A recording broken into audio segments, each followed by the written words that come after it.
sicuramente è agli inizi, ma ha fatto dei passi in avanti straordinari grazie innanzitutto alla prontezza di risposta che c'è stata da parte di chi era testimone del fatto, insomma, in modo particolare la figlia della signora e poi la prontezza ancora del figlio, ma sono stati bravi tutti i carabinieri che hanno fatto tutte le cose che si devono fare in questi casi. Innanzitutto presidiamo subito la zona e assunto quelle iniziative indispensabili per bloccare la marcia dei sequestratori e poi ancora per poter spingere quello tra i due che sono stati immediatamente catturati a dare le indicazioni necessarie per individuare innanzitutto il casolare in cui la signora era già stata portata e per catturare poi il secondo dei fratelli. Insomma.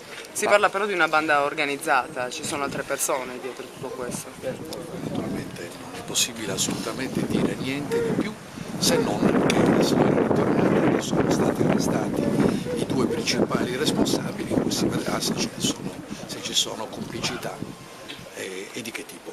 I sequestri non muoiono mai.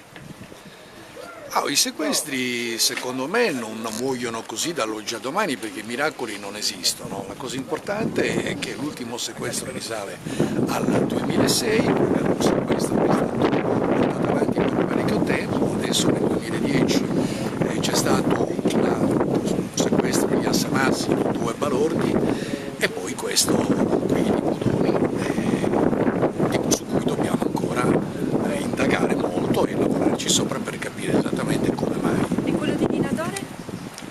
E quello di Dinadore è un capitolo un po' particolare che non è stato ancora completamente decifrato, ma lo sarà.